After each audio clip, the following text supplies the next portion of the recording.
Hi everybody. This morning on the 8th day of May, I actually want to make a couple of videos and I want to join them and just to chat a little bit about being fair, being unfair, being scared of the coronavirus or just being scared of our people. Just the fear of the COVID, is that bigger than the fear of poverty and people that's jobless, unemployment?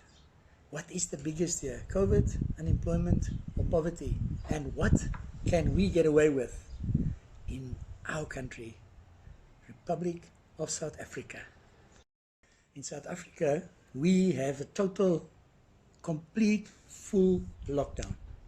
In other words, nothing moves, no one moves, and if you move to the shop to buy essentials like food and petrol, and the only ones that's actually allowed on the road without being in the area going to your shop or your garage is the essential workers, which is the guys that do the medical, the hospitals, the doctors, the security guards, etc.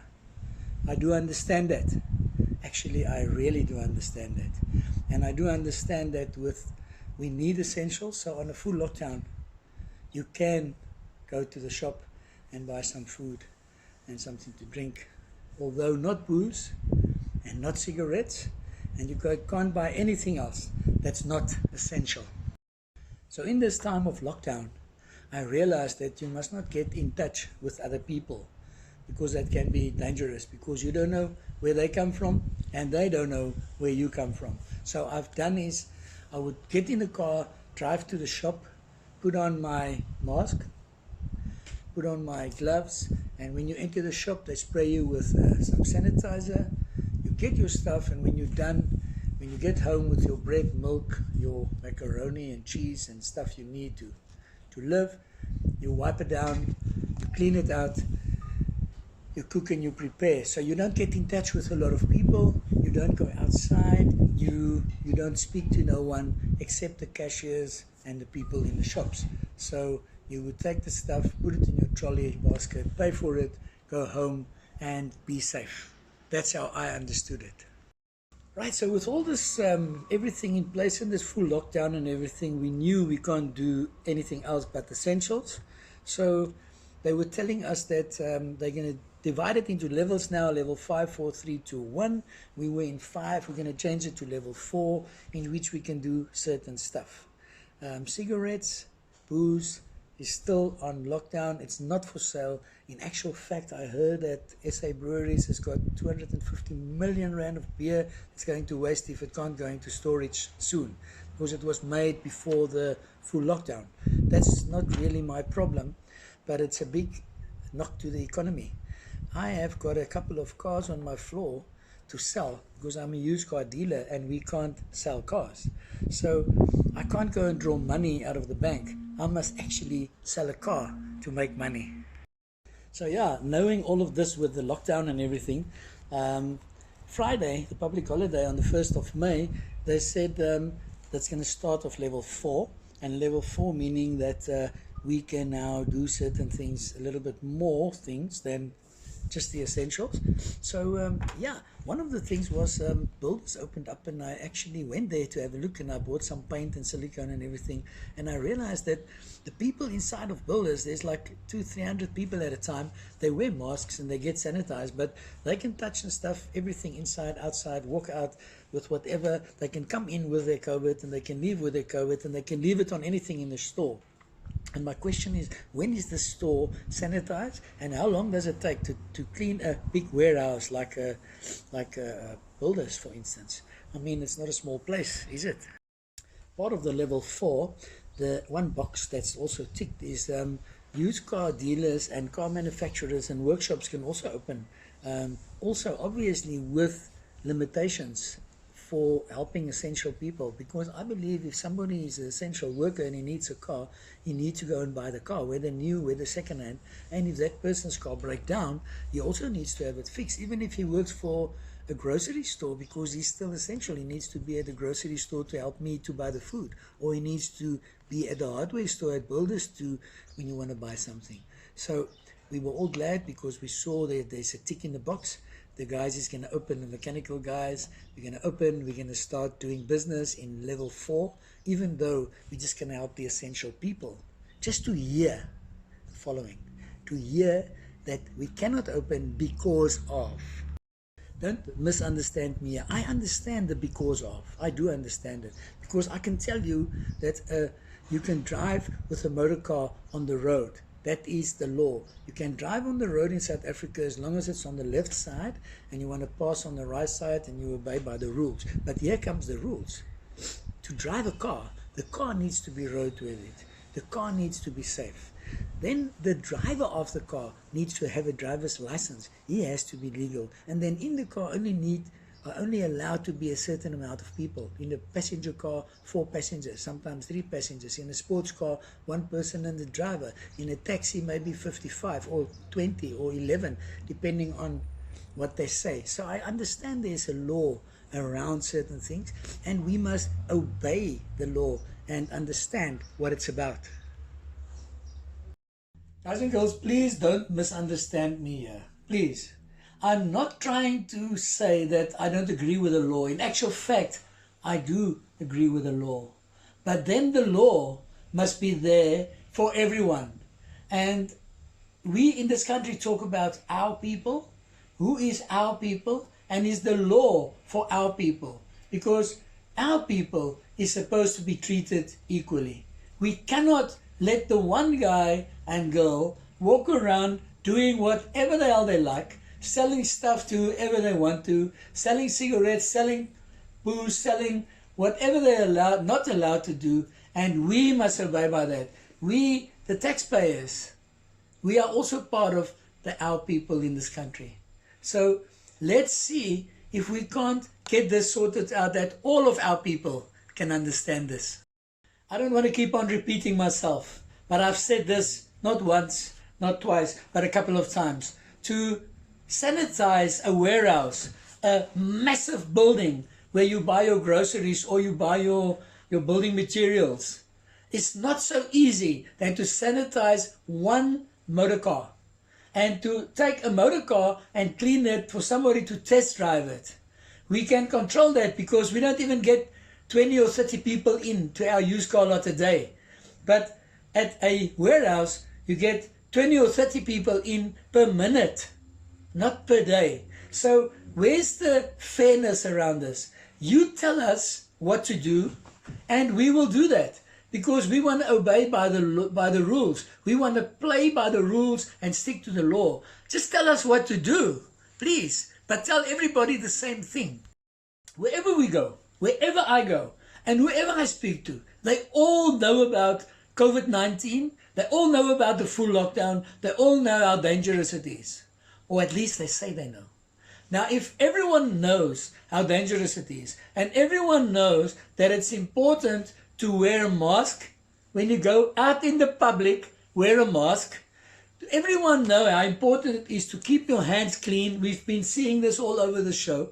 So why can't we all just keep our faces and our noses covered, keep our hands clean, and when we get in contact with other people and we go out, when we come back, just clean ourselves before we connect with the people in the house or the family or the rest of it.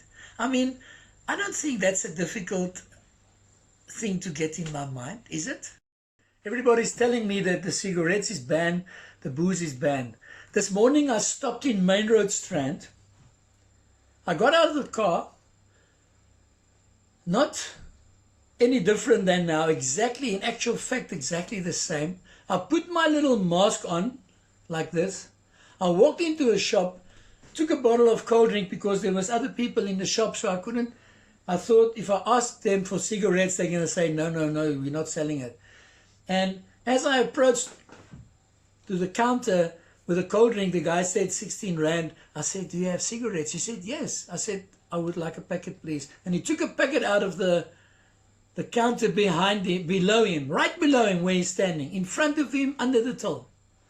Nothing to hide, right there, took it out, gave it to me at a price of, come on, listen to this, 80 South African rand. 80. 80. Now, this packet of cigarettes used to cost between 10 and 12 rand a month and a half ago. Between 10 and 12 rand. This is called JFK. Well, it's actually a Virginia blend, by the way. And if you look at the side of it, it says here, whatever, the thing, and then it's got a South African telephone number in Johannesburg. So it's, in other words, it's local. It's a local cigarette manufactured in South Africa and distributed somehow, because I can buy it in the cafe without asking, without hiding. He gave it to me over the counter, and he took it from under his stall, not hiding it somewhere, walked behind a little dark alley. He just took it out from under his stall. That's how easy it is. Now the next thing that I'm going to do, I'm going to buy a car in this time of lockdown. I'm going to buy a car, and I'm going to show you guys the video. I'm going to buy a car in this lockdown period. I'm actually going to buy some booze as well in this lockdown period. How's that? That's easy. That is easy. You know what? It's not about catching the people doing it now. No, it's not about catching them. The problem is, whatever is going through under the radar now is untaxable, untraceable, and it's money that us as South Africans are losing for unemployment, for the government to steal, to fix the roads, to whatever. It's money that we're losing that we could have had. We're not getting it because it's all under the radar. What I do not understand, and I'm not the sharpest pencil in the packet. I'm not the most clever guy I've even met. But what I do not understand is that it's so freaking easy. Tell the people to keep social distancing. So in other words, whenever you go out, do not come closer to anyone than a meter or a meter and a half, or whatever you want to call the distance. We will do that. We will stick to the distance you tell us, Mr. President, Mama Zuma, whoever you tell us, we will stick to it. I promise for my people. Our people will stick to what you say. You say 1 meter, we'll stick to 1 meter. So please, just tell us what's the social distancing and we'll keep it. Right. If we can do the social distancing, how about we can do the masks? We can put this mask on our face wherever we go, and our face and our nose is covered. Now, if it's the right mask, if it's the wrong mask, I don't know. But tell us, please, Mr. President, the cabinet, Mama Zuma, whoever, just tell us.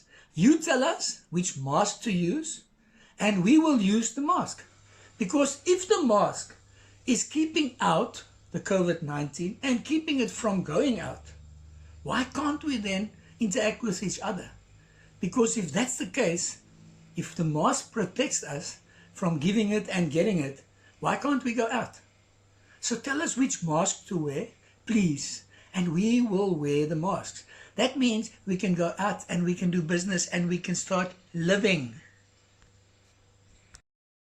I really want to know, and I really want the truth. I want the truth to say, if we are distant from another, if we are not standing on top of one another or sitting on top of one another or lying on top of one another, if we are covered with the right, the proper, the approved, government-approved masks and the government-approved sanitizer, we clean ourselves, we can go out and we can do business as per normal. If somebody smoke a packet, is a smoker, and he takes his JFKs and he smoked them, let him smoke the bloody stuff. I don't want it. But the moment they share with each other, that's where the problem comes in. Why the hell would you share a cigarette? We're not in the army anymore where we share cigarettes with one another. Come on. Hey everybody, I'm not going to take up a lot of your time anymore, but you know what? This is a laughing matter. Because if there's something that you wear to protect yourself, like a helmet when you're a construction worker in case something falls, if you don't wear the helmet, you can't go onto the construction site. If you planning a family, you do not use a condom. But if you're not planning a family, you use a condom. Otherwise, you don't have to.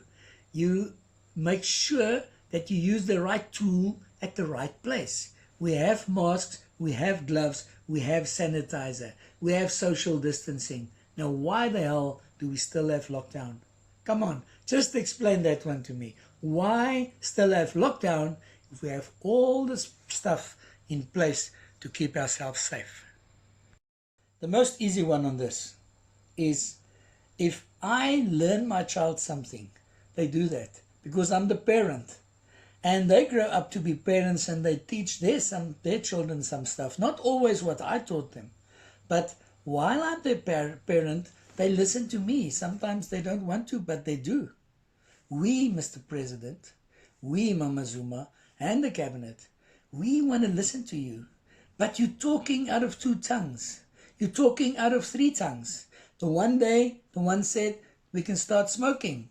The next day, they say, nope, it's banned. But you can go into the shop and you can buy a packet of cigarettes from under the counter. Where's that banned? Where's the control? They worry about one person walking on the beach without a mask. But you can buy cigarettes in the shop right under the counter where you pay for it. Right, I'm going to stop this now. I'm going to stop nagging and I'll stop crying.